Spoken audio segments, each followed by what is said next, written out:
안녕하세요. 김태훈의 현명한 투자자 방송 시작하겠습니다.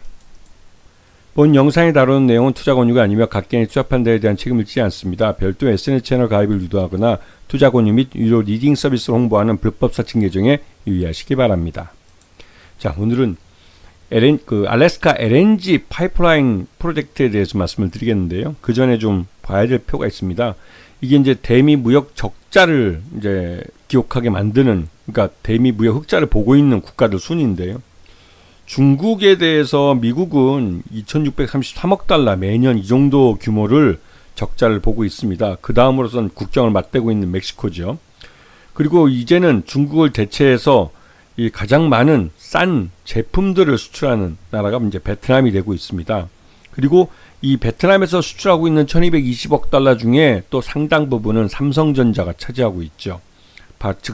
즉 이제 삼성전자가 이 베트남에서 만든 갤럭시 S 스마트폰과 반도체들이 이 미국으로 수출이 되고 있는 겁니다. 물론 이 베트남에서는 주로 세트 제품들을 삼성전자가 만들고 있죠. 그리고 독일도 이 미국에 대해서 무역 흑자를 보고 있는 업체고 나라고, 대만도 그렇고 일본도 그렇고 우리나라도 있습니다. 그런데 여기에 대해서 이제 미국이 이러한 무역 흑자를 보는 나라들을 뭐 Dirty 15 해가지고 미국에 대해서 하여튼 이 무역 관련해서는 굉장히 더러운 더티 플레이를 하는 나라들이라고 말을 하고 있습니다. 그러면서 이 무역 적자를 줄여라라고, 무역 흑자를 보고 있는 것을 줄여라라고 강요를 하고 있죠. 그러면서 우리나라와 한국에 대해서 이 알래스카 LNG 프로젝트에 참여를 해서 미국에서 벌어들인 돈을 갖고 미국에 투자를 해달라고 요구를 하고 있습니다. 이거는 거의 말이 요청이지 강제나 마찬가지죠. 팔 비틀어서 강제로 지금 이 알래스카를 관통하는 이 파이프라인, LNG 파이프라인을 건설하는데 돈을 투자하고 실제로 투자하는 것만으로 끝나는 게 아니라 이거를 건설까지 해달라는 겁니다. 실제로 우리나라 건설사들은 이러한 그러니까 이 플랜트 건설을 해본 경험이 있기 때문에 충분히 사업에 참여할 수 있지만, 과연 이 북극 지역에서부터 이 남쪽 나스카 수출 항구까지 이 터미널인데요, 여기까지 이 파이프라인을 만드는 게 경제성이 있느냐 하는 생각을 해봐야 되는 것이죠. 그리고 실제로 여기에 들어가는 투자금은 미국이 되지 않습니다. 왜냐면 미국 정부가 된다고 하겠지만 알래스카 주정부와, 이거는 이제 알래스카 사람들한테 일자리를 만들어주기 위해서 된다는 것이지, 이게 이 사업자금 450억 달러에서 650억 달러 전체를 다 미국 정부가 되는 건 아니죠. 여기에 민간으로 참여하는 민간 기업들도 투자를 해야 되는 겁니다.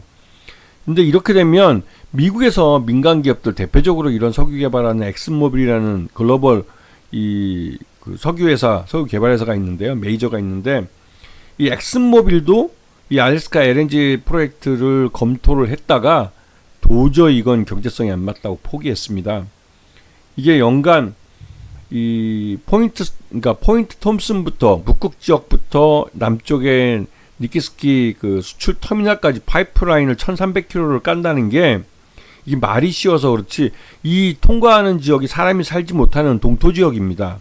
그런 지역에서 작업을 하는 것도 어려울 뿐만 아니라 이게 제대로 만들어지는데 한 10년 정도 세월이 걸리기 때문에 10년 동안 투자를 하면 2050 탄소제로 전 세계적으로 이제 이 탄소를 생산하지 않는, 그러니까 탄소를 유발시키지 않는 발전 방식을 통한 에너지를 획득하는 그런 시대로 접어들기 때문에 LNG나 석유 같은 것들은 사용량이 굉장히 줄어들게 되죠. 그렇기 때문에 수요처가 들기 때문에 경제성을 맞추기가 어렵습니다. 그래서 이제 엑슨모빌도 여기에 투자를 거부할 뿐만 아니라 이 개발에도 참여하지 않겠다고 한 것이죠. 그러니 미국이 다른 해외에서 이 사업자를 찾으려고 하는 겁니다. 그래서 지금 이게 이 북극 지역에서 남쪽에 수출 항구까지 파이프라인을 만드는 건데, 이 1,300km 이 파이프라인을 까는 게 쉽지 않은 것이죠. 자, 이렇게 파이프라인을 깔아서 이 생산된 LNG는 배를 통해서, 그러니까 LNG 운반선을 통해서 일본과 우리나라에 수출이 될 수 있습니다.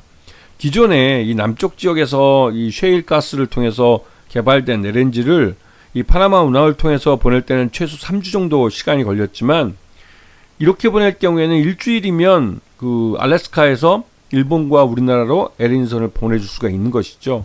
즉 공급 기간이 굉장히 줄어듭니다. 그리고 물론 여기에 사용되는 LNG 운반선은 우리나라 조선사에서 만든 LNG 그러니까 LNG선일 가능성이 높은 것이죠. 근데 문제는 이게 완공이 되고 사용될 때쯤이면 2040년 이쯤이 되는데, 그 2035년 이후가 되는데 2035년부터 2050년까지 약 15년 정도 쓰고 나면 이 LNG 파이프라인을 사용할 수요자들이 별로 많이 남아있지 않을 것 같다는 겁니다. 우리나라도 일본도 그렇고 LNG 발전보다는 그냥 신재생에너지를 통한 에너지원이 더 많을 가능성이 높기 때문에 실제로 이런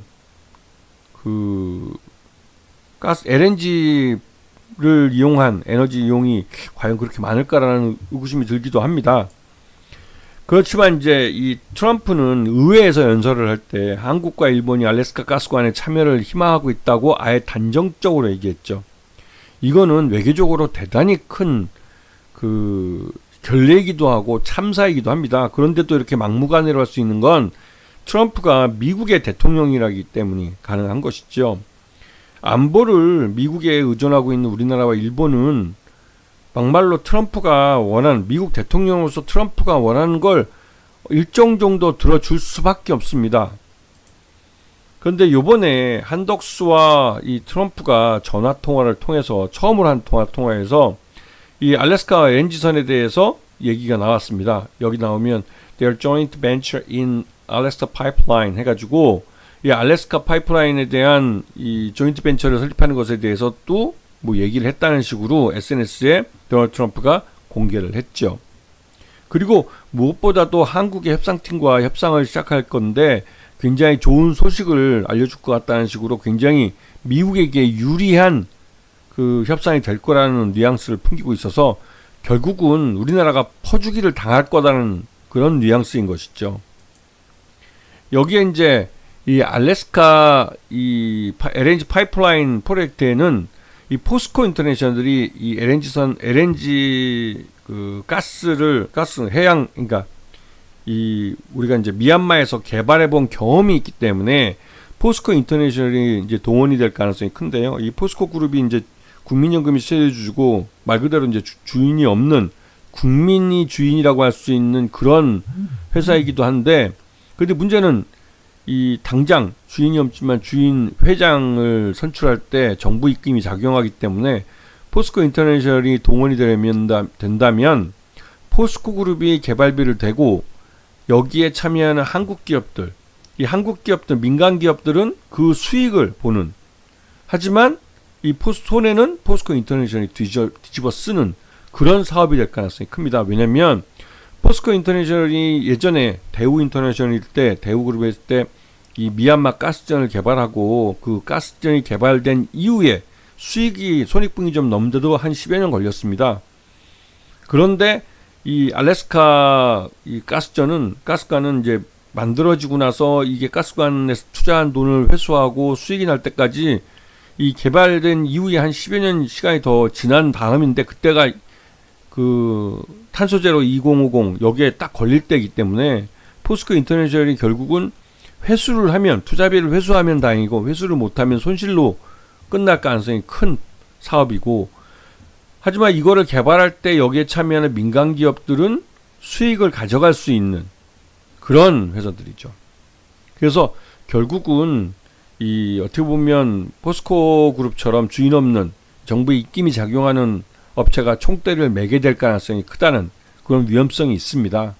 그래서 지금 주가가 오르는 걸 보면 이런 밑에 있는 민간 기업들의 주가가 더 강하게 오르는 모습을 보이고 있죠. 그래서 이 알래스카 LNG 파이프라인, 이거는 이 시장에서 테마주가 만들어지긴 했어도 솔직히 투자자로서 좀 씁쓸한 그런 투자처이기도 합니다. 아시겠죠? 자, 오늘 방송 여기서 마치겠습니다. 감사합니다.